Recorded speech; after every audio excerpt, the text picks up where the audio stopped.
Right, so I'm gonna pin your video, Arielle. Okey-dokey. Spotlight.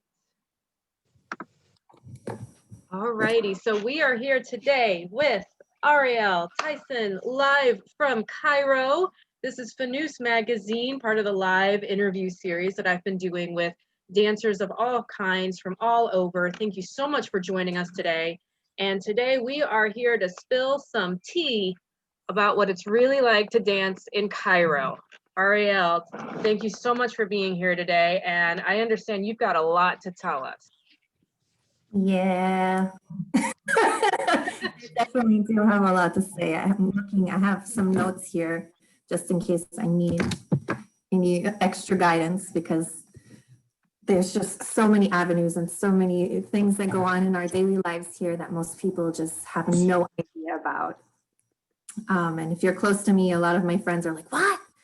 When I tell like them little tidbits, or my students little tidbits of the things that go on here, because all you see is the happy stuff on Instagram, making us all look like we're glamorous and like the work is so easy here when it's the exact opposite. So I understand if you're a foreign dancer, whether that's American, Russian, Ukrainian, any type of foreign dancer, you are restricted as to where you can dance in Cairo or in Egypt in general. Yes. So a long time ago, well, not so long ago, I don't know the year, and this is just from hearsay from what other dancers and people here have said, was that a lot of foreign dancers started coming to Cairo with their fancier costumes and their different looks and their sometimes better techniques, sometimes. And some Egyptian dancers started to get jealous. And I was told one of these Egyptian dancers was Fifi Abdu.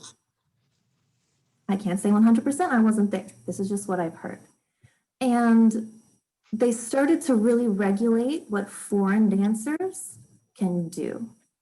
And what any dancers can do, of course, has always been policed in the Middle East, but what foreign dancers can and cannot do. And this has been getting worse and worse and worse and worse each year. And it's very common for foreigners to get arrested all the time for breaking one of these rules that wouldn't make a big deal in America or in the West or in most other countries where we have a lot more freedom as dancers. We're really policed by something called the Musanafat, my worst enemy. The Musanafat is like the artistic police. Okay, and these are police that go around to different gigs and they watch and see if the dancer is wearing what she should be wearing, if she's allowed to dance there, et cetera, if it's the right licenses. Because as a foreign dancer, you have to have a special license to dance here. So it's like you have a special ID that it's like a permit that says you are allowed to dance here, you are an artist, and it's usually tied into a contract with a boat, or used to also be hotels. Most hotels, you cannot do that anymore. But this type of paper, so we just call them our papers, this type of paperwork has you contracted to that one location. By law, you're allowed to dance at that one location. If you go and you dance at this nightclub or this hotel or this or this or this or this, that's against the law. And we all know as dancers, any of you that may do this full time, you cannot make a living dancing at one place, even if it's 7 days a week. You just can't. So you can be doing something that wouldn't seem like it was a big deal, like, oh, I'm gonna go do a show at this nightclub tonight. But if the police catch you, you're going to jail. Wow. It happens all the time. You're going to jail, or you're going to be fined, or you can be deported. Just by doing something that's really not a big deal. Certain weddings, if you have a foreign dancer, you have to have a license, and it's very expensive to buy this license to have a foreign dancer at your wedding. So there's a lot of issues with that you would never even consider being a problem. So basically, it's a lot of deterrent to try to keep foreign dancers from taking native Egyptian dancers' work, it sounds like. Okay. Yes. And So, not only do these papers police all these things, but they're also very expensive and they get more and more expensive each year. and from what you've told me, you also have to have a manager, right? You have to go through another person. Yes and no, you don't have to. There's no rule that you need a manager. But if you're a foreigner and you do not speak Arabic and you don't know, you have a good like group of people helping you here, you absolutely have to have a manager. And you put all of your trust into that person, and 99% of the time, they're stealing from you and lying to you. And I've now gone through, I just broke up with my second manager 2 days ago. The first one was in February, and now this one, because it's their country. They know what they can do and not do. And you're just the innocent white girl from America or from Russia or from wherever. And they take advantage because they are the only ones speaking to the owners, speaking to the clients. They can ask for £1 million, but only give you 20. You would never know. Yeah, it's really a necessary evil, and 99% of them are bad news. So let's say that you spoke fluent Arabic. Could you go without a manager? Yes, Okay. possibly. Yes, you absolutely can. But who you know is also important, even if you speak fluent Arabic. Now, I do not speak fluent Arabic, but I can get by. That does not mean I know the owners, I know this person, I'm famous enough for them to even speak to me. So yes, you can, because often you have one manager and you have a dozen or half dozen or handful of agents. And the agents are the ones that have a lot of these gigs, and the managers often get calls from these agents to get the work. So it's possible to have one or none or any of those, but as a foreigner, you really need a manager, but you'll go through a few of them. So let's talk about something that's been a hot topic in the community for quite some time, but it's definitely been a hot topic as of late, which is appearances. And I know that you have struggled with this. I mean, I'm close to Arielle. I don't know if you guys know me very well, but I started taking classes with you when you were still here in Florida. And I know the process that you've had to go through, but kind of like on Facebook, you start seeing these little whispers about plastic surgery and skin color and things like that. So just get real. What's going on? So 9 times out of 10 in Egypt, you're just a piece of meat, really. Being a woman in general is hard, but being a dancer, you really are being booked off of photos and not videos, right? Half the places don't care if you can dance. They just want to know that you're hot or that you're beautiful. And there's standards of beauty here, like in most of the world. You know, they want big boobs, right? Big boobs are in everywhere. It's just a man's world, right? Big boobs. They want skinny waist. They usually in Egypt, they like big hips, but more and more Russians and girls are coming in who are a little more thinner and are actually able to get famous, either by doing a couple of things on the side or actually being talented enough, or a combination of both. But beauty standards here are just through the roof. If somebody came and told you that you have to get this surgery, and this surgery to belly dance at their restaurant in whichever city or state or country you live in, you would be like, okay, whatever, screw you. It can be seen as harassment, but in Egypt, no, everyone will always tell you what they think of you, good or bad, to your face at all times, no matter what.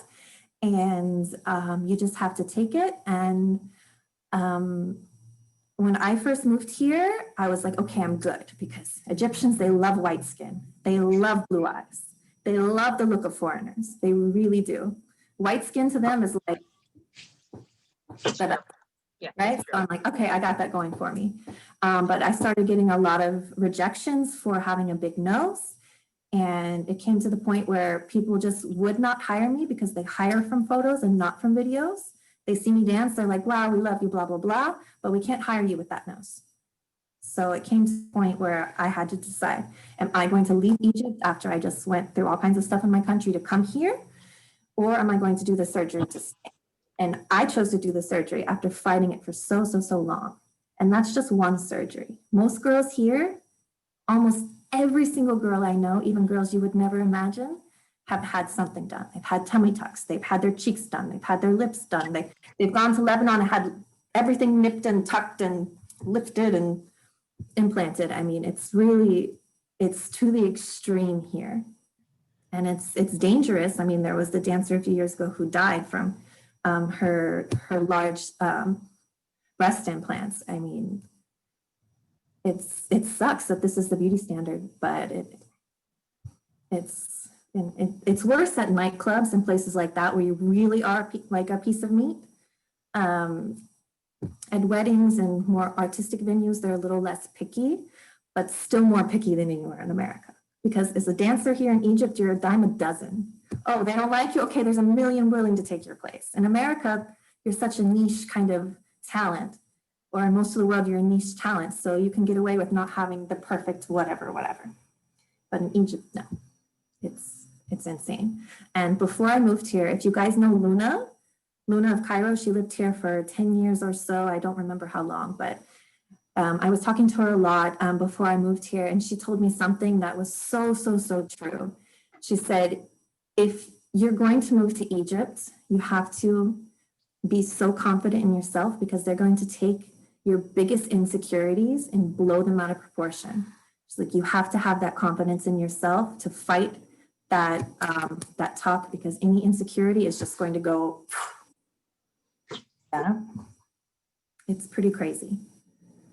So is it safe to say that all of the Instagram photos that we see of all of these famous dancers like Ala Kushnir, Oksana, and everything, is it safe to say that everything about them has been changed, or they've all had surgery, or none of those images are really real? Uh-oh, did I lose you? Uh-oh. Uh-oh. So the internet in Egypt isn't so hot, guys. Stand by. Feel free to, in the chat down here, feel free if you have any questions that I can interject with, or any questions that we can put at the end, feel free to type those as we're doing this. That is not a problem. The looks on your faces when we're talking about the plastic surgery, by the way, was like amazing, because it is really something. I think she got kicked off. Hang on, guys. Ruh-roh.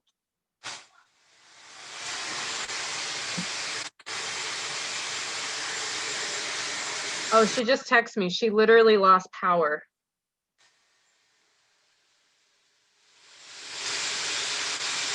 Oh my gosh. Okay.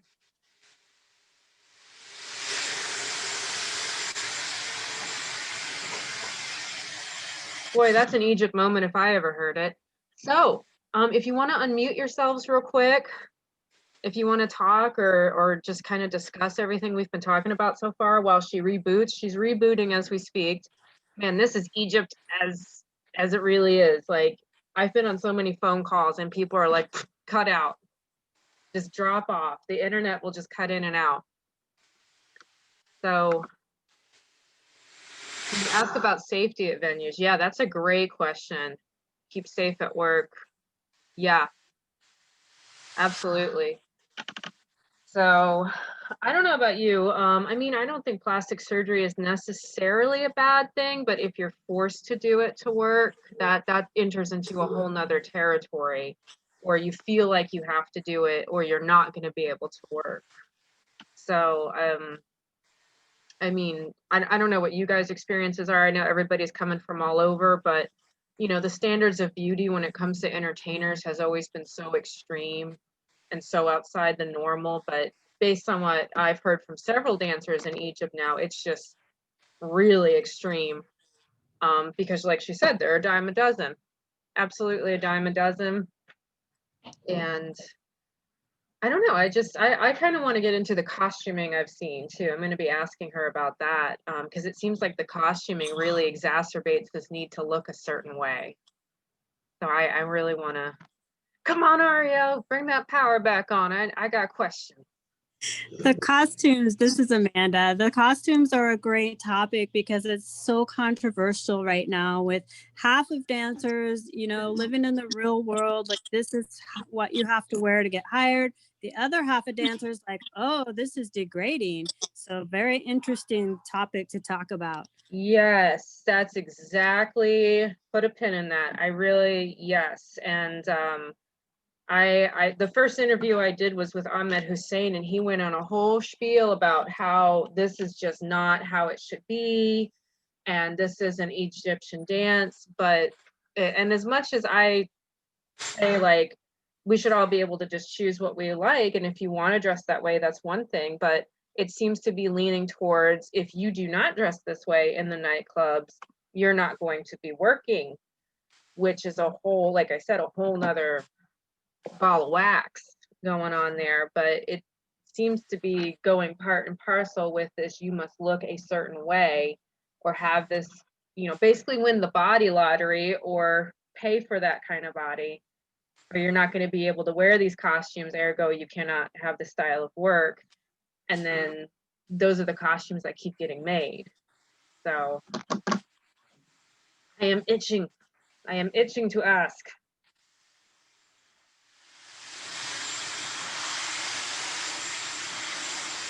And we can stay on a few extra minutes if you guys have the time to kind of make up for this. It's not a problem. I live here. This is my room. So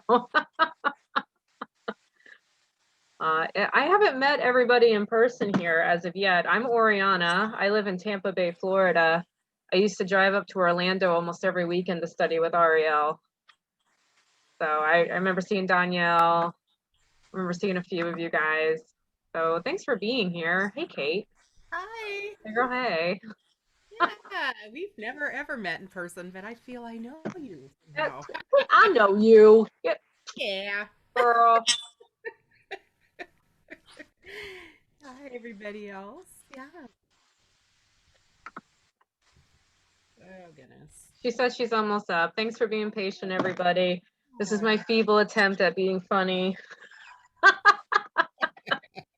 You're doing Oh, awesome. Oriana, can you ask her? Like, I just wonder if somebody's from this culture, like in the United States, where we have a little bit more freedom to be ourselves, like, what is the desire, like, knowing that it's so crazy over there? Like, what's the desire for a dancer to want to, like, what's the appeal? Like, if I know I'm going to be picked apart and I'm going to be told what to do and how to look, and obviously I have brown skin and they're not going to want this, like, what's the desire for somebody to even want to go dance there? Just a question, if you don't mind asking her when she gets back on. No problem. And I wrote it down for myself too. Yeah. I've always felt like some girls seem to have this, or they get pushed to do it because they think it'll be instant fame, like how Ala Kushner became like instant famous, right? Or Insta famous, like Instagram. But that's a really good question, for sure. Absolutely. Seems like if you don't have a lot of money and you also have to spend a lot of money to fit in, how is it even worth it? Man, you know, really, yeah. Yeah. Yeah. Fantasy. I'm just curious. Like, I feel like obviously we know Arielle's story. Like, she lived there, grew up there, and for her, I felt like it made sense because it was like going back home and whatever. But for somebody else who's not from there, what's the appeal? I don't know. Word. Completely agree.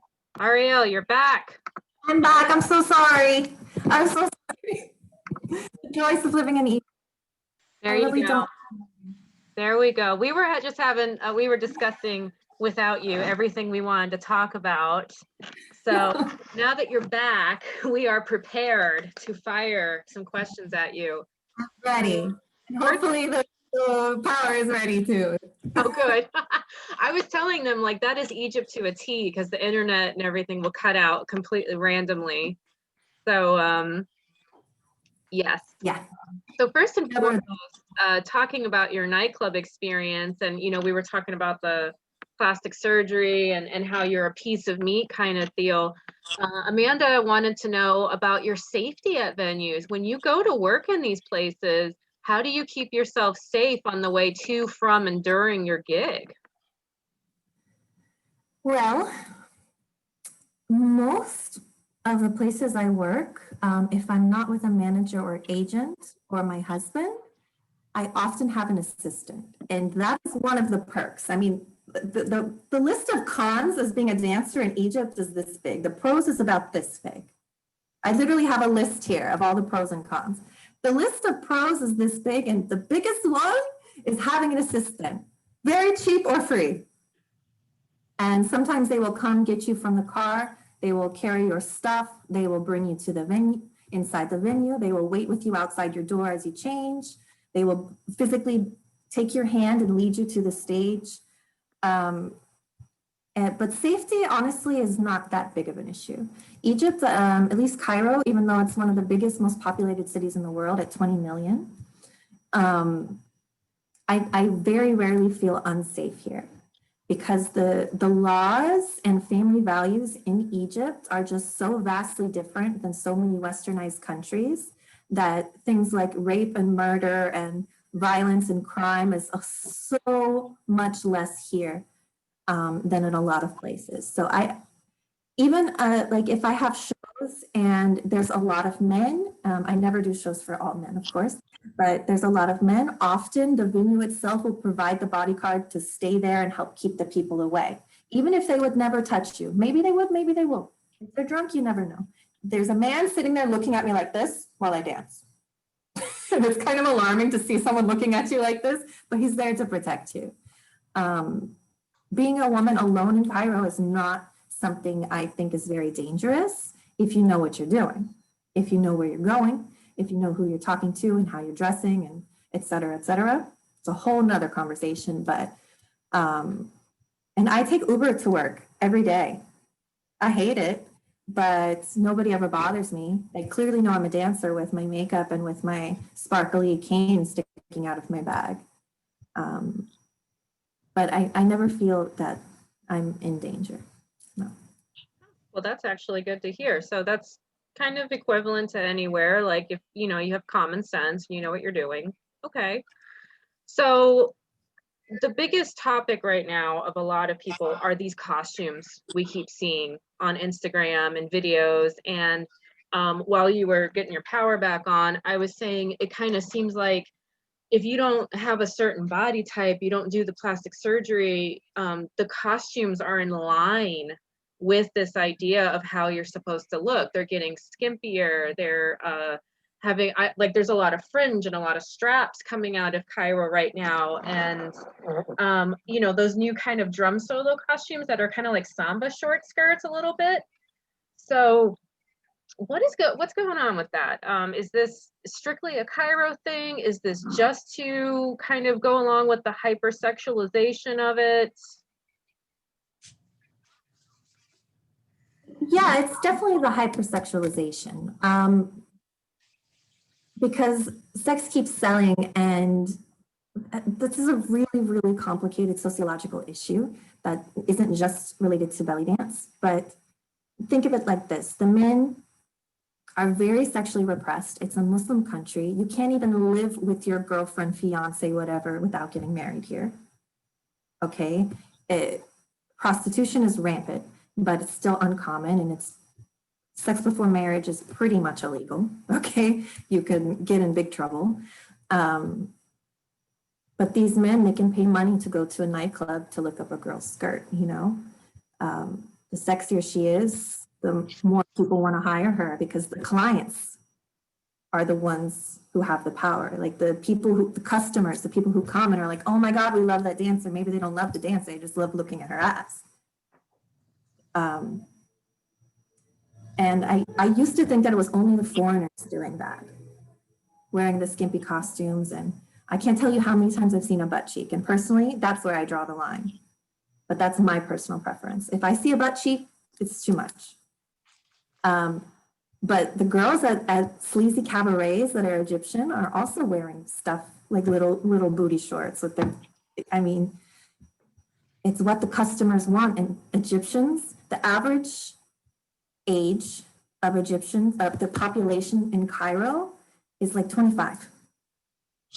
They're horny young men, you know, and that's the average person that's going to be at any nightclub or boat or anywhere. So if the owners see that they love this dancer in this costume, they're going to ask you to wear less and less and less. It's just the unfortunate evolution. So have you noticed any, like we have like our famous dancers that we know are in Cairo, and then, you know, you see those really weird videos on Instagram of like random girls where you're like, how is she getting away with this if, like you said, there are police that come to the nightclubs and basically make sure that you have your shorts on and things are covered? Like Johara got thrown in the slammer for her costume. So how is this also coherent with the laws that are in place? That is also this is a third world country, and bribery gets rid of all profits. So a lot of people can bribe their way out of situations. Johara shouldn't even be allowed in Egypt for some of the things she's gotten arrested for that you guys don't know about.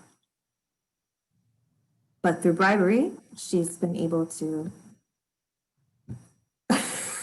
It's true. It's ask anyone that's here. Bribery gets you out of trouble, and sometimes it's a good thing, because right now, if I get arrested for anything I do for just working, wearing anything I want, like I'm always covered. But if I get arrested for just working somewhere I'm not supposed to, I will bribe my way out of it. Wouldn't you? You know, I kind of got a little off topic with that, but sometimes it's about who you know. I know big people in the police that could protect me, but not everybody does. Some of these girls they're wearing shorts, but their shorts may not cover all of their butt cheeks. 9 times out of 10, that's the case. I don't know, they get lucky, or they know someone, or they pay. So basically you're walking a fine here in line Egypt- between what the venue wants and then not getting arrested. Yeah, it's a dangerous game every single day.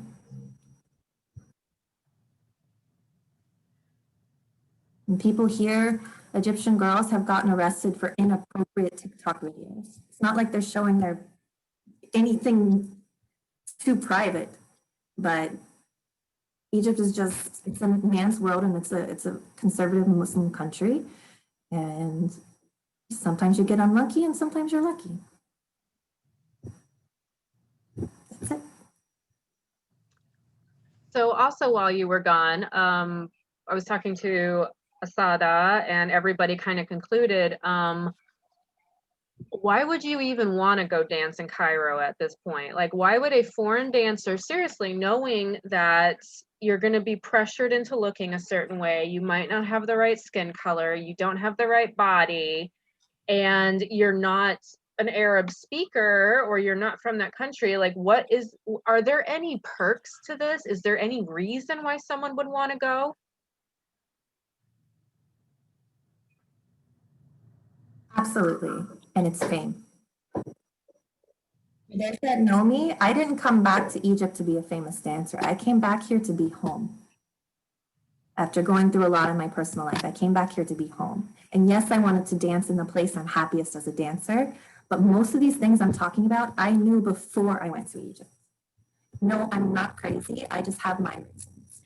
But a lot of the times, there's this epidemic of foreigners coming here for fame, get their videos dancing in Egypt, and oh, they're so special. No, honey, anyone can dance in Egypt. But can you stay here? You make enough money to pay for your flat? No. So what happens is these girls come for a summer, or come for 6 months or whatever, and they come here and they dance for nothing or next to nothing, and they absolutely screw the market. They screw the jobs for Egyptians, and they screw the jobs for dancers that are here actually trying to do good work. Okay, they dance for free, they dance for next to nothing so that they can get their little videos, and then they leave after all the wreckage that they've done. Because, oh, I danced in Cairo, like it makes you sound like you're so special, but you're not. You're just brave enough to go there, but do you stay there? Do you do good while you're there? Those are the questions. They want experience. Sure, we all want experience. But at what cost? To yourself and to the culture and to your fellow dance sisters. So is there any incentive to actually be a good dancer in Cairo? Like, you know, we keep hearing overseas here about the Egyptian style. You have to be the authentic Egyptian style. Like, this is how it's actually done. But it seems like it's more fluid than that because anybody can just go in, and as long as you look the part, you are a dancer. Yes and no, sure. There's people that are going to care about your dancing, the quality of your dancing, and there's people that are going to care more about what you look like and are you pretty enough. And there's a new dancer that moved to Cairo. I will not name her name, but Jessica, you know exactly who I'm talking about because I sent you I sent you her video where it's some of the most insane plastic surgery I've ever seen on the top and on the bottom. And she decided to be a belly dancer 2 months ago and just moved to Cairo. And she's getting more work than me.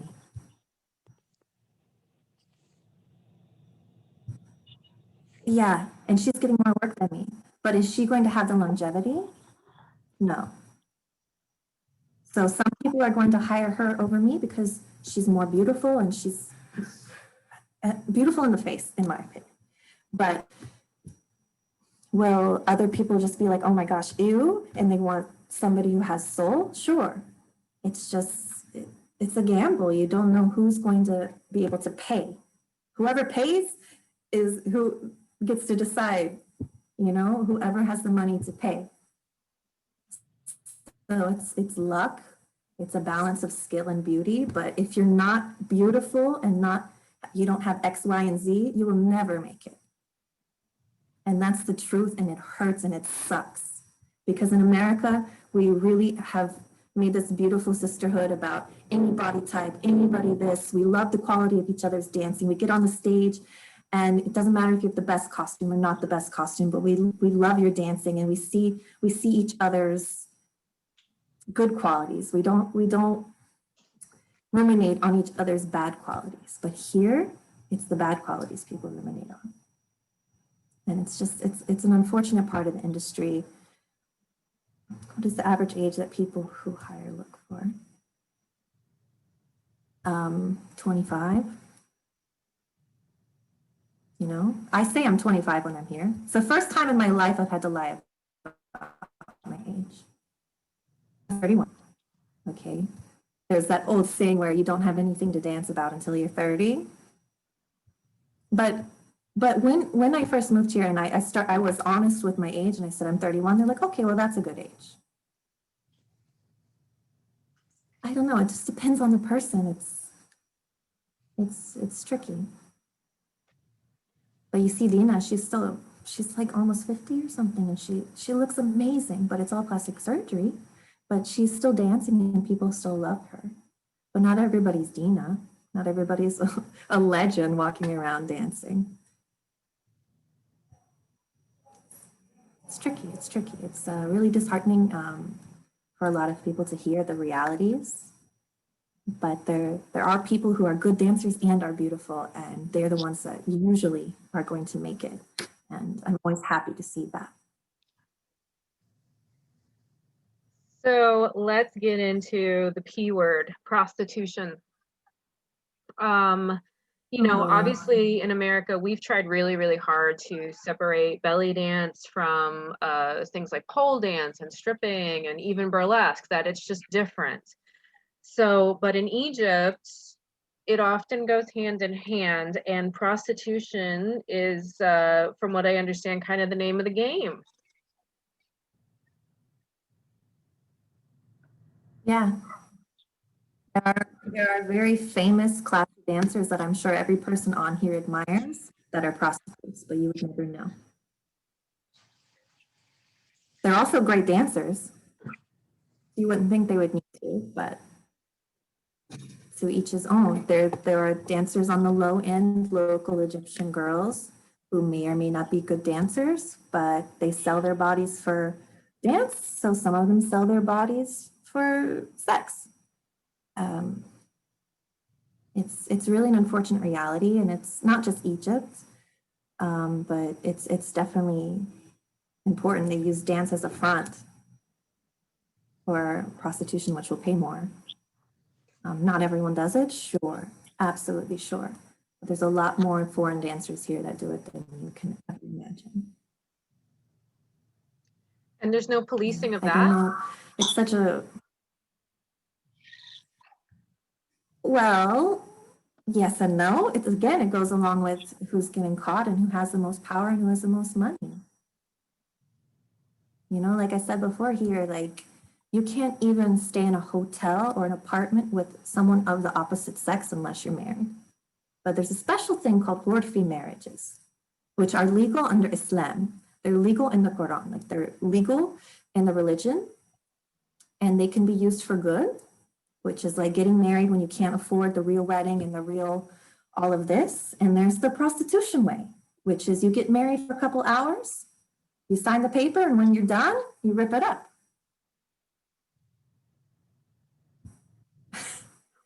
Or you just don't get caught, or you bribe this person that bribes this person to look the other way, or you're sneaky.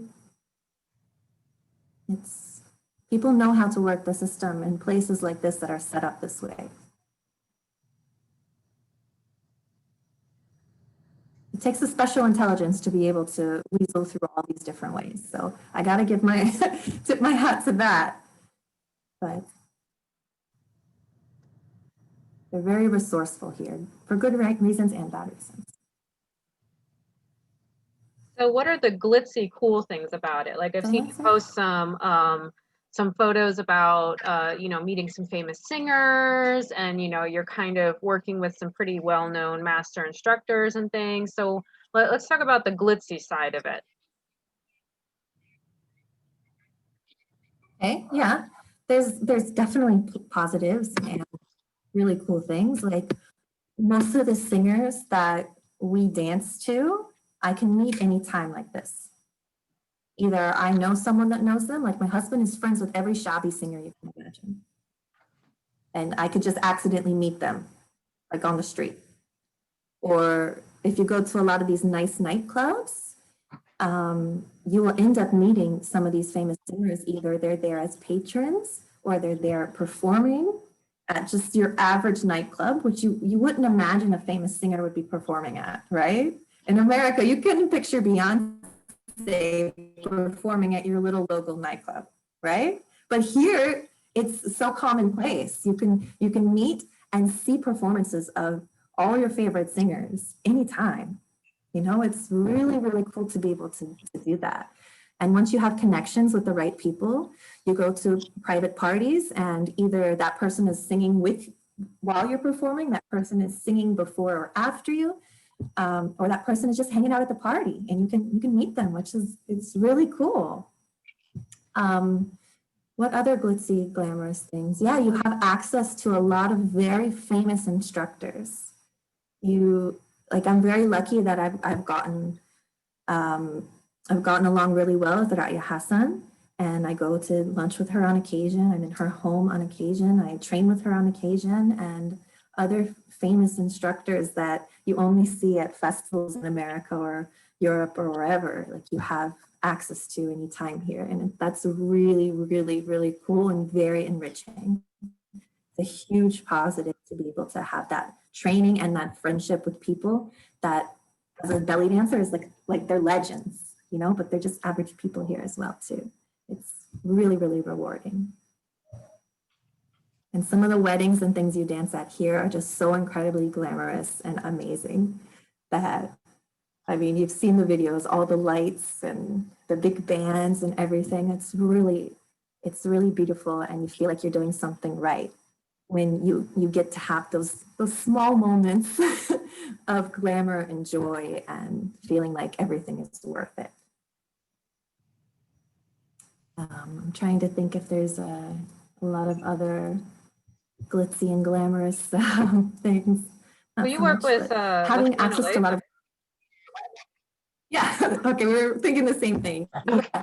So my husband, the owner of the shop for Mona Lisa. Mona Lisa is his mother.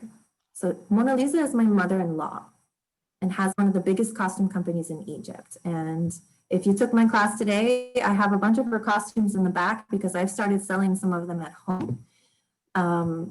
Being able to just walk in to any costume designer's shop at any time and get Egyptian rights is really awesome.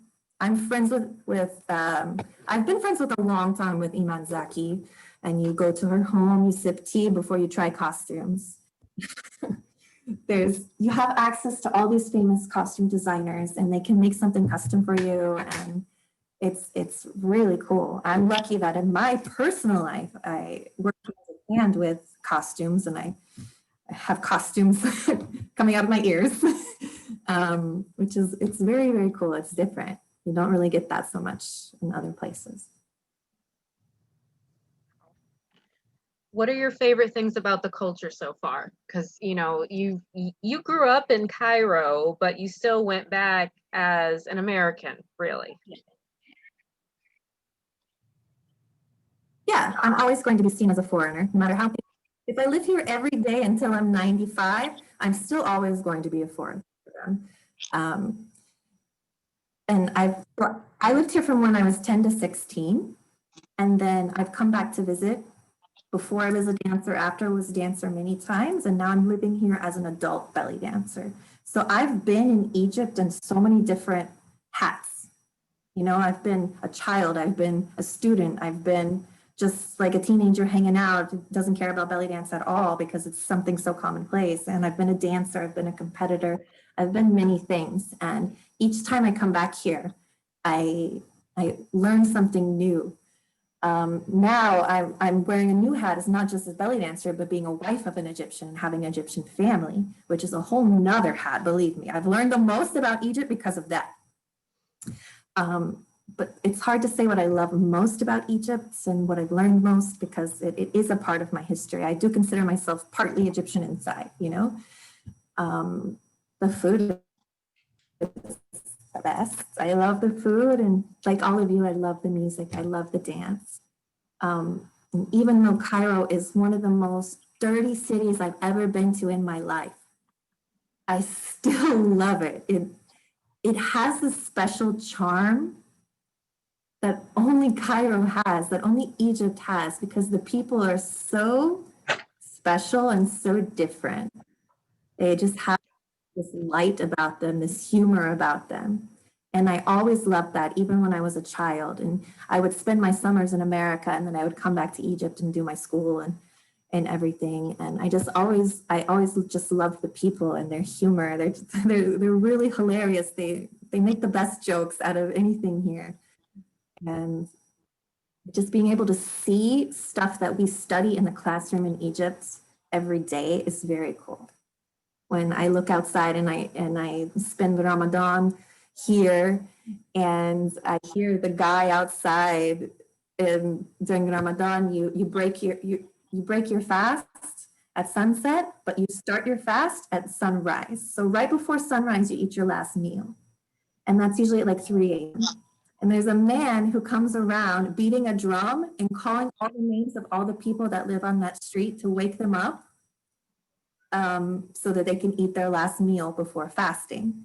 And I never got to experience that where I lived in Maadi, which is a different part of Cairo, because it's an old tradition, but I got to experience it for the first time here, and that was so cool. It was really, really cool. He didn't know my name, so we had to tell him my name. We paid him. We dropped money down from the balcony so that he would say my name, and I got a little video. Some of you may have seen that. But being able to see little things like that you would never see unless you lived here is very, very cool. It's not even associated with dance whatsoever. That's the stuff I really love.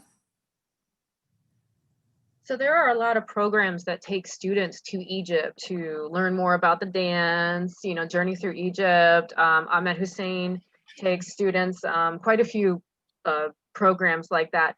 what would you recommend is, first of all, the best way to do that, and what should you be on the lookout for as a foreigner? I suggest coming with someone who lives here. A lot of these trips come with someone who doesn't live here. And if you live here, you know all the top secret spots to take people. And I'm not just saying this because I do my trip with Unlisted-Exclusive every summer. I'm hardly the expert on Egypt. I'm not saying I have the best trip or anything like that. But having someone who lives here and is able to take you to places off the beaten path, because everyone knows the tourist destinations. Everyone knows those. You can look that up on Google. You can look that up anywhere.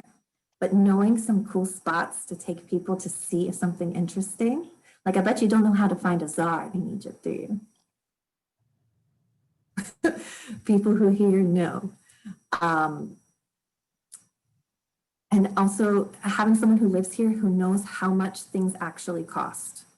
Because if you don't live here, you don't know how much things cost. And yeah, maybe that person who's an expert and does a yearly annual trip knows what it cost last year, but does that person know what things cost this year?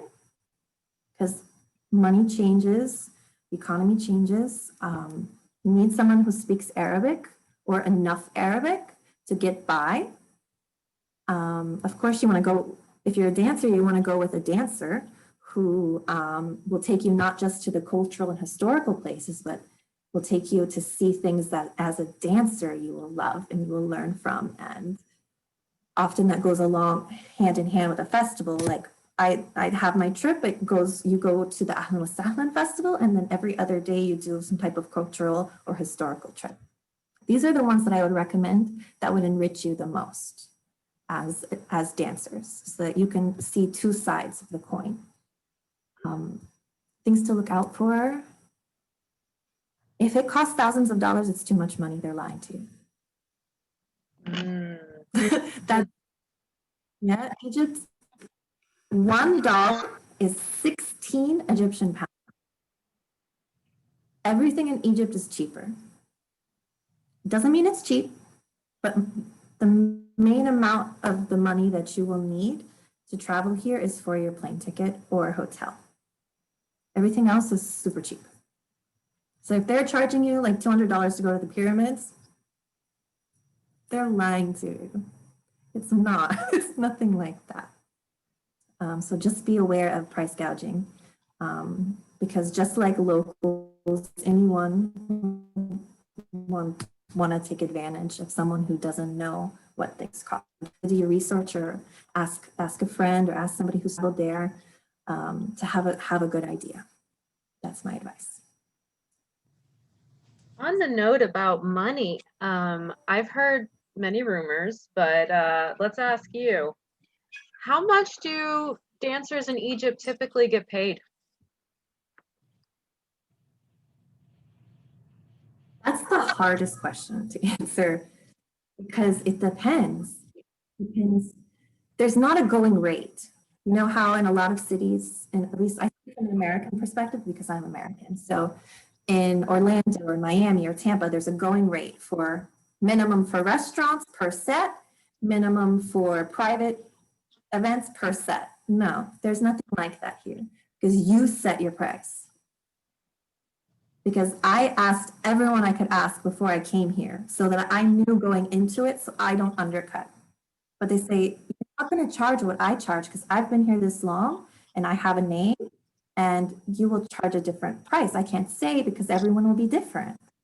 You know, it's true. And there's different kinds of work here. There's different tiers of work. You know, there's the cabarets, there's the boats, there's the nightclubs, the wedding venues, the private parties, tourist venues, local venues. It all depends. It really depends. And you have to consider the difference. The things you're getting paid for are in pounds, Egyptian pounds, not American dollars. So sometimes when I get paid, I'm like, oh, that's only so-and-so X amount of dollars. And I'm like, okay, it's Egypt, it's 6 times difference. it's very tricky. Sometimes you're only getting paid the equivalent of $25. Sometimes you're getting $500. I mean, or more, believe me, more. If you're a famous dancer and you're dancing at a wedding, you are making more than you can imagine. But if you are a belly dancer and you dream to work in the Middle East and you want to make money, go to Dubai. That's where you'll make money. Because like it's like this, like the middle and low tiers of work here, you're not making money. You're making enough, and you're probably making more than the average Egyptian, for sure, hands down. Even at the cheapest menu where I make $25 for one show, which is like 400 pounds, that's more than the average Egyptian makes all day. So you have to consider it's a third world country, it's not America. So it's really tricky to answer that question. Let's talk social media some more. So all of these dancers that we see that have like 200,000 followers, is that real? Yes and no. It's very, very, very, very, very, very, very common for dancers to buy. Anyway, it's extremely common because Egypt has 100 million population, but not everyone's going to have social media, not everyone cares, and not everybody's brave enough to click the follow button, even though they see all of your stories and all of your posts, because you can't be caught following a belly dancer. But if you have less than 100,000 followers, you are no one here. And I say this from experience myself, okay? I am not interested in social media, but I have like less than 8,000 followers on my main account. And 95% of those are dancers, right? I was not getting hired by a lot of places and a lot of clients because they would go to my Instagram page and they say, oh, she has almost 8,000 followers. She's no one. She must not be good. I had to get an account. My husband bought me an account with almost 500,000 followers. And now I'm famous. They didn't know me before. You know, it's really absurd. It's really, really absurd. I mean, I get contacted all the time to like buy followers. And it's a thing here. Like, I know maybe some of you on Instagram have gotten some of these messages in foreign countries and you're like, I don't need followers, screw you. But here, like, you actually need followers. It's crazy. Like, I don't judge us. Half the girls here who do have 100,000 followers have 100,000 followers because one, they bought them, or two, they post bikini pictures every other day. And people want to follow the half-naked girl because she's hot. And what's the average age? 25 here. So it's young men who want to see the hot girl. It's a really skewed, strange concept to me. So I really don't care how many followers you have if you're a great dancer. But here they care.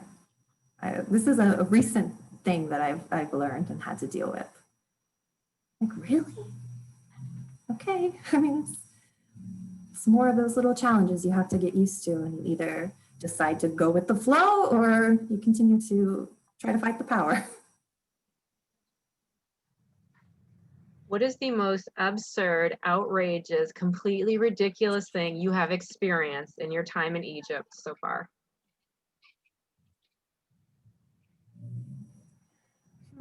Okay, top three. There might be a lot. Top three. Oh gosh, that's even really hard. I don't want to get in trouble. You know, if I say some of the things I know about some of the dancers and the things they've done and things I've learned, I would be blackballed. So even though this is not recorded, I still don't want to be too honest because it can get me in trouble. Because think, here in Egypt, this is a little off topic, but if somebody doesn't like you, all they have to do is call them Sanafat. and they will come get you. So I can't say too much about too many people, but I've had some major issues with my first manager who was stealing from me, which is normal. I can't get too offended. It's totally normal. He was also telling people we were going to get married. Very absurd. 3, he was married to a dancer, and in front of my face, and I didn't even know it, when he brought me and another dancer to an audition, his wife, which I didn't know he was married to. And even though I know some Arabic, I don't know enough to know in front of my face, he was saying, okay, you like Arielle, but you don't like her? You can't have Arielle unless you hire her too. I had no idea. I thought I didn't get the job because they didn't like me or I wasn't pretty enough. But it was only because this weasel made this problem. And this was not only absurd, but it's also something that cost me all my money for months. It really screwed my livelihood. So it's another reason you have to know the language. And I know a good amount of the language, and I still didn't realize what he was doing. I just thought he wanted us both to audition. So innocent. What else? Oh gosh. Like a very, very, very, very one of those top famous dancers in Egypt, who's a foreigner, was trying to get my husband, who owns the costume company, to sleep with her so that he would give her free costumes. I can't say who, but to me, this is absolutely absurd and so incredibly disgusting, because she knew he was married and knew who I am, that we're married, and she still decided to do that. Like, there's a lot of nasty things that happen with that. That's another absurd thing that happened. Just all the times where I've taken 2 hours to get ready, I'm feeling fabulous, I'm in the zone, I'm ready to dance from my favorite place to dance. Arielle, don't come in today. Why? Masana Fath are here. And it's not just this venue, but sometimes it's at a private party the police come to, so I can't come there. Like, to me, this is really absurd to have my freedom in question when I'm just getting ready to go about my day and make my however many pounds, and the police decide that's their time. Because I auditioned at a very famous boat here, and I got the job this time because my manager didn't screw me, because I did it by myself. And I posted a video dancing at said boat in costume. Now, this is actually, you have to know their backstory and what's going on currently in Egypt. Belly dance is illegal here now. Okay? It is not legal to belly dance in a public place, except if you have the special license at an outdoor wedding because of Corona. Egypt took Corona very, very seriously and did a lot more than almost any other country did. And one of the things they continue to do is to bar belly dancers from belly dancing. And so when I posted a video dancing at that boat, at that nightclub, the boat called me the next day and they said, the Musana Fath saw your video, you have to take it down. They shut down our boat. Really? I'm not even famous. It's like, it was my first, no, this was my first time dancing in public in 8 months. I was so excited. So I made sure my agent got a video and I posted it the next day, and then they shut down the boat. And I had to take it down. Like, this is pretty absurd, right? Things like this happen every day. The good and bad thing about being a dancer here is that every day is an adventure. Whether it's a good adventure, whether it's a bad adventure, it is certainly an adventure.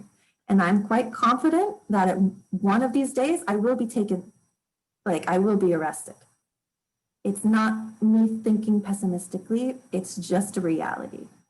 And whether I can get out of it is the real question. So keep your fingers crossed that my connections are strong enough but I have enough money in my purse to bribe someone.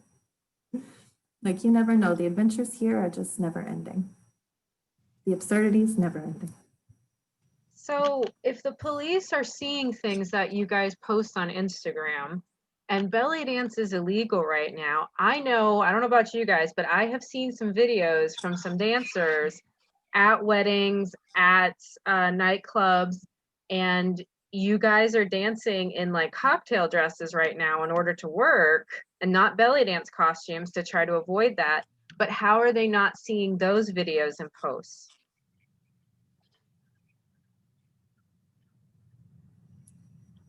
Well, they probably do. So, ladies, if you see a video of me doing belly dance in a cocktail dress, 9 times out of 10, I'm working. That's my gig. I'm getting paid the same as if I was wearing a costume, but it's not illegal because they can finagle their way and say, oh, she was just a patron at the club and she just happened to dance and people liked her. No, I put on a dress on purpose to go work because you're not letting belly dancers work right now. So they're probably seeing those videos, but they can't do anything about it because the law doesn't say a belly dancer can't be a normal person on the weekend and go dance at a club in a regular dress. That's just, Egyptians will always find a way, and that's a good and bad thing. In my case, currently, that's a good thing because it's some of the only work that I have is dancing around in a cocktail dress, which is super uncomfortable. I hate it, but it's paying me the same as if I was in a costume. It's very strange. It's very odd. It's a very good question. Well, guys, does anybody have any questions for Arielle? Keep in mind there's a bit of a lag in the connection, but if you want to type in the chat or unmute yourself, please ask away. I've tried to ask all the pertinent things, but if there's anything that you want to know or anything that you've seen, or if you've ever considered going overseas, now is the time.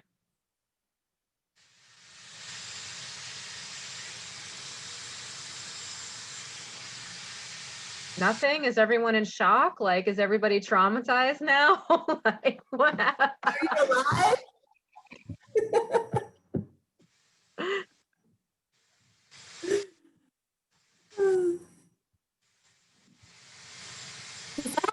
Things I can, of course, touch on if nobody has any questions, but I do welcome your questions.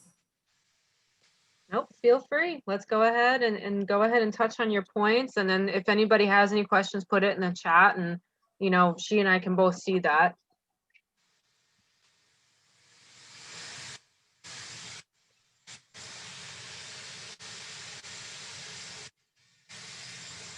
That will work. Yeah, I'm sorry, the connection was horrible. I don't know why. I really have no idea. The connection was good during my ballet class, but you never know. Let's see. If you have asthma or any type of sensitivity to pollution or smoke, don't live here. Don't dance here because people are smoking cigarettes everywhere you go. One of the pros of being a dancer here is that you almost always have a dressing room. And that's not the case in America where half the time you're changing in the bathroom. But if you have a dressing room, most of the time you're sharing it with someone who's smoking. Nonstop. You open the door and it's just gray. And are they smoking cigarettes or are they smoking hashish? Because I share a dressing room with a tenora dancer who's a man, yes. He leaves the dressing room when I change and I leave the dressing room. He changes, but when neither of us are changing, we're sitting in there and he's either smoking cigarettes or hashish, which is like weed, marijuana. I mean, it sucks. It sucks. It's like, yeah, I'm happy I have a dressing room, but I can't breathe. Let's see. A pro about living here and dancing here is that you usually have a stage of some sort. A lot of times at venues in America, you just have to dance between tables or just find your little corner and dance. But here, because belly dance and because of shows are such an integral part of entertainment and everyday life here, you always have a space. It could be small, it could be big, but you almost always have a space where nobody else can go. And that's awesome. that's really like, I think of all these little things because it makes a big difference when you've been dancing in restaurants your whole life in America and you have to like move between waiters and tables and chairs and people all the time. And I love that aspect. Let's see, working with the band is awesome. I have my band at one of my venues and we work together, we choose our songs. But I'm not fancy like Oksana or Shahrazad or these girls who have their own band. And that is my goal, to have my 30-person band. That's really one of my goals here as a dancer. I really hope to be able to do that. And I hope in the future, maybe I can have my own CD that my band plays for. I would love, love, love stuff like that because that's definitely a big bonus.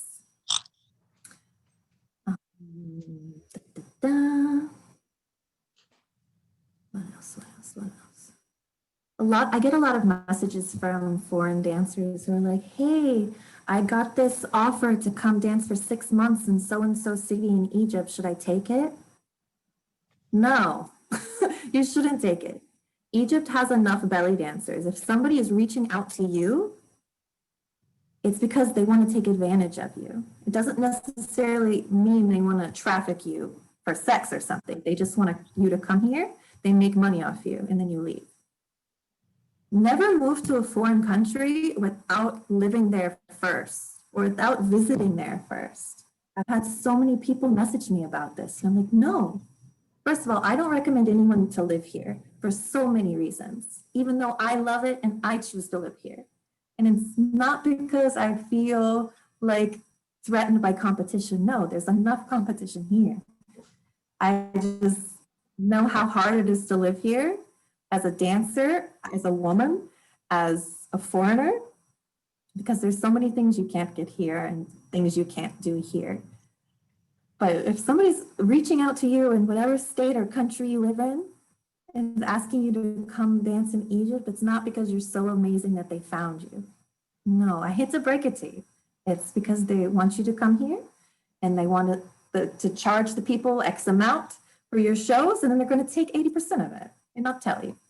So please be aware of that. It's a huge, huge thing that happens here. Because I really get a lot of those messages, and I want people to know from my heart that I'm saying it out of love and out of experience, not out of any cattiness, because most of you that know me know I'm not catty. I'm always very honest, even if it gets me in trouble. Don't forget to feed and give Even now, you see me okay? holding my tongue. Thank you. You see me holding my tongue because I want to be honest and tell everyone everything, but I can't.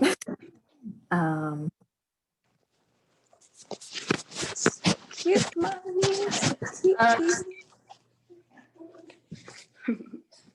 The cutest girls in this house. What? Okay, go ahead.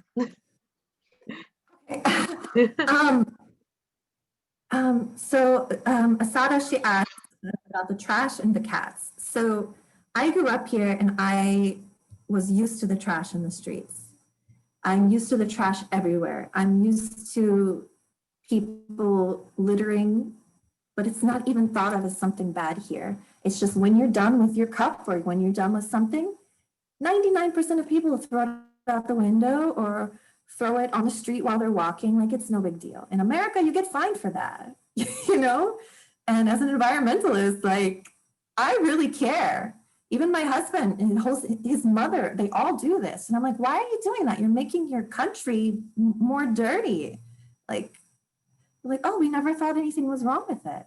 Because it's just such a, like, trash cans, public trash cans are very, very, very rare here. So I'm the crazy one that puts the trash in my purse so I can take it home and throw it away.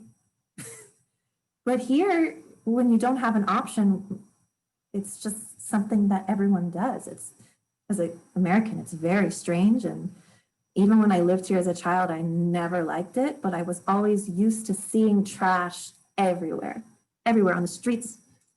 If you've come to Egypt, I know Asada, you recently came last year, I believe. I'm sure it was like, whoa, you wouldn't expect it. But it's really just so commonplace, you get used to it. And the smells, you get used to all the bad smells. People burn their trash here to get rid of it, which is horrible for the environment. You know, burning plastic is extremely toxic. You get used to all of these terrible smells. And is it pleasant? No, but I got used to it at a young age. So I'm at quite an advantage of people who move here as adults. The stray cat and the stray dog problem is a whole nother thing. As an animal lover, it's always, since I was a child, it's been a part of me that breaks my heart, but I do my best to feed the strays as much as I can. Stray cats here are often fed, stray dogs here are often killed or shooed away, or that's a whole nother part of the culture. Dogs are seen as bad, cats are seen as good. Every street has 100 stray cats. It's everywhere you go. So that is definitely something you have to get used to, which I did as a child. So again, I have that advantage. It breaks my heart every day, but I'm used to that heartbreak, I guess. So if you come here as an adult or as a foreigner, these are some things you have to get used to, even just as a visitor. And no, there's nothing you can do to cure these problems. That's one of the hardest things as well. So I do my best to try to help the animals and try not to throw my trash on the street, but it is what it is. You have to do your best, and that's all. That's a good question from Amanda about do the dancers hate each other? Do we hang out? Yes and no. I have a really good circle of dancers here that we hang out regularly. We're pretty honest with each other. As far as I know, we don't talk about each other behind our backs. My best dancer friend here is definitely Shahrazad, because she's American and we both have a similar temperament and we get along really well. We hang out with Oksana, we hang out with Badra, we hang out with Najla. We have like a nice group of dancers who aren't threatened by each other. Then there's girls like Gohara, who never hangs out with dancers. You ever notice that? If you see dancers hanging out with other dancers, you can say so much about their personality because you know that they're not threatened by others, or I don't know. Some of us love each other, for sure, absolutely. I have a lot of dancers here I love and respect and knew way before I moved here. Like a lot of the girls from the El Rakissa show, Oksana, Brenda, Allah, all these people, we knew each other before we moved here because of the El Rakissa show. And some like each other, some don't. But more often than not, most dancers are not going to like you, especially if they're Egyptian. And that's because they see you as a threat, whether you're a threat or not, I don't know. But they see you as somebody who's coming into their country, taking their jobs. And you have to understand that. When I first moved here, I was helped by another dancer, who's another foreign dancer from Ukraine. And she helped me on one of the boats to teach me the ways on things to do and not do. And I was so blessed because she taught me this. Always lock your suitcase. Because if you share a dressing room with another dancer, that dancer is going to steal your perfume or steal your makeup. Or she had on 2 different occasions with 2 different people, someone steal a costume or the bra of a costume to mess with her. Jealousy is a huge issue here. Huge, huge, huge. And you just have to know, don't trust anyone. And it's really hard to live like that, because people that you even think are your best friends here could be talking about you, could be lying about you, could be stealing from you, could be trying to steal your husband, etc. It's really like all the drama you see on dance reality shows. A lot of that happens here. So you just have to be very particular about your friends. And I know if I meet any dancer, even if I admire her, I will not trust her for a long time until I've really gotten to know her. And then maybe I might trust her.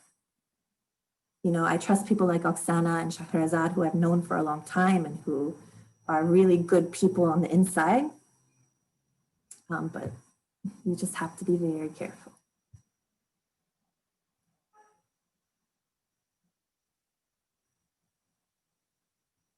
Wow, Danielle asked a very, very tricky question. That's a whole nother interview for sure. Egyptians here love and hate you. I can't tell anyone I'm a dancer. The owner of the apartment that I rent now, he thinks I'm a yoga teacher and an English teacher. Because these are the lies I've had to say. Because if I was a belly dancer, I would not be allowed to live here. I would be kicked out. Because not just his opinion, but the opinion of the other people in the building. Because Egyptians talk. You can't even imagine how people gossip here. It's just a part of life. And if the lady down the hall or on the 8th floor knows you're a dancer, everyone knows you're a dancer, and it's a big problem. It's a big, big, big problem. Yes, it's definitely a fear that you could be a prostitute. Absolutely, because they often go hand in hand. Some of you know about the kind of stigma that belly dancers were admired. We are at every single wedding, but your wife can't be a belly dancer, your daughter can't be a belly dancer, your son can't marry a belly dancer, et cetera, because it's so ingrained in the culture that belly dancers are also bad and easy and loose women. And if you're a foreign belly dancer, if you're a foreigner in general, you're already seen as being easy because you're foreign. So if you're a foreign belly dancer, they just assume the worst. They really assume the worst. So it's really a complicated long talk there, but that's kind of the gist of it. Like, I'm very lucky that my husband's family, they work in the belly dance business, and they all respect me and love me and accept me. If his mom didn't like me, she would never approve of her son marrying a belly dancer, but she likes me and it works. But his father's side of the family is very conservative. They don't know I'm a dancer. So, I mean, I am very lucky, but the views here on belly dancer, it's very, very strange. And you just have to do your best. I teach a couple of private lessons here locally, but that's it. I don't teach any like professional dancers here. I just teach some students privately, but that's it. I moved to Egypt to teach more online classes, which is good and bad. I love it because I get to connect with my students, but it also takes work away from me. Like today, I had to say no to 2 different shows because I was teaching. But yeah, there's a couple locals that I teach. What can't you do in Egypt that you miss the most? Dress the way I want to dress. I'm a Florida girl. I wear leggings and a tank top every day in America. Here, I can't even wear leggings in the street because they're too sexy. They're too tight. So if I wear leggings or any type of tight pants, I have to tie like a long shirt around my waist to cover my butt because my butt is too sexy for the people.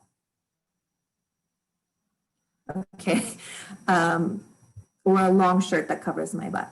I can't wear a tank top when it's hot. It's like 100 degrees here most of the year. I can't wear a tank top. If I wear a shirt that's short enough that maybe it will show this much of my belly skin, I can't wear it. So most of my clothes when I moved here, I had to give away or throw away. That's the number one thing I miss the most, is not being able to dress comfortably. What I see as comfortable.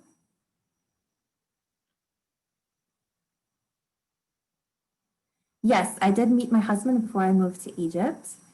And we will be having our big public Egyptian wedding next year. If Corona calms down. I met him before I moved to Egypt. I met him at Ahlan wa Sahlan, actually, the festival.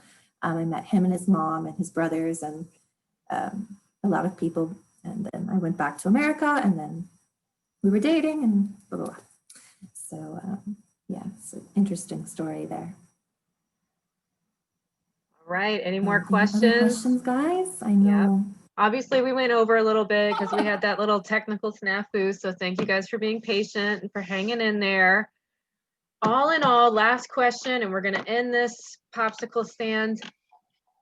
If you did not have your husband and you did not have the things in place that you do, would you stay in Egypt?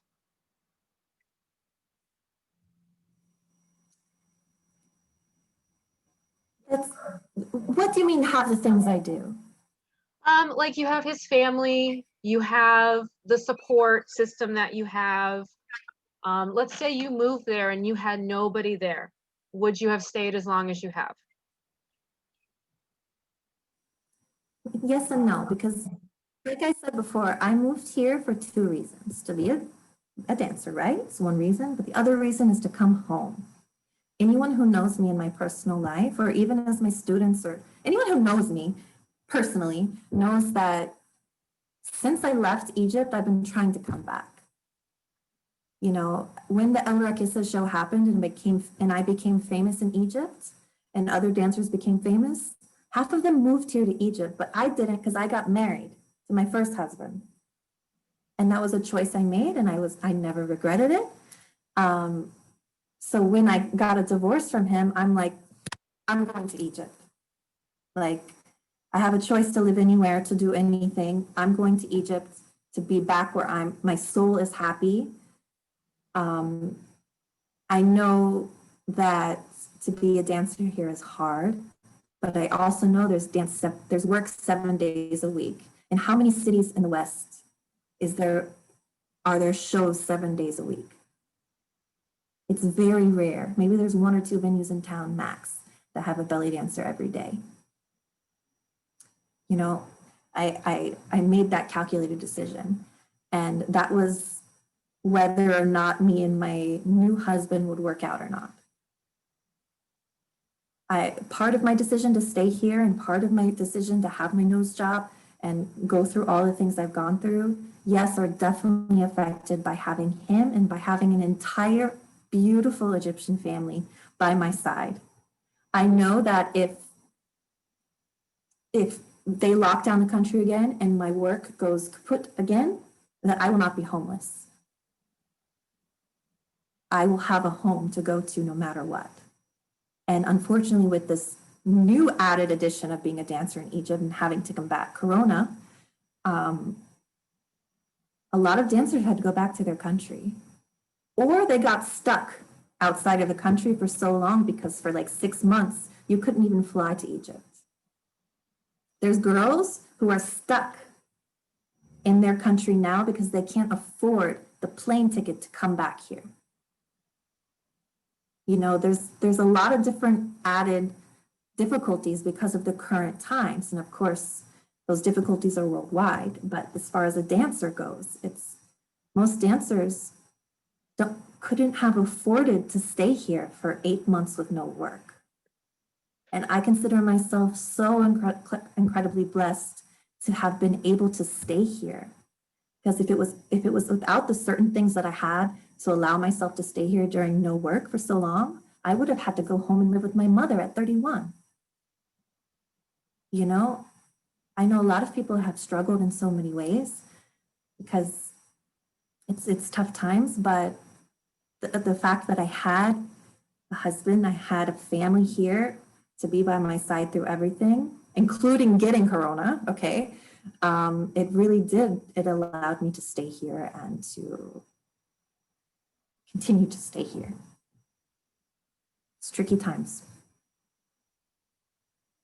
All right, on that note, I think this was incredibly enlightening. Thank you so much, Arielle, for doing this for us. Thank you guys for participating. Thank you for supporting Fanous Magazine. If you know of anybody that could be interviewed, let me know. If you got something to say, I want to talk to you. But I think this was amazing. This is super enlightening, and this is really valuable information that even if you don't want to go to Egypt, it's good to know so that you know what you're looking at when you're on Instagram, you're on Facebook, you see videos, you see people becoming instantly famous. This is really helpful.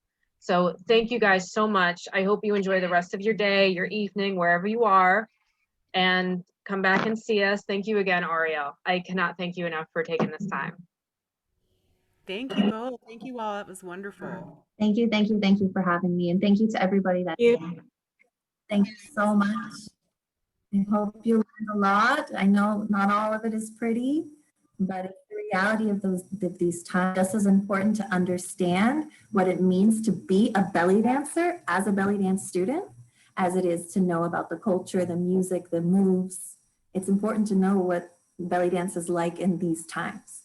Yeah, so thank you guys so much for being here, and thank you for News Magazine.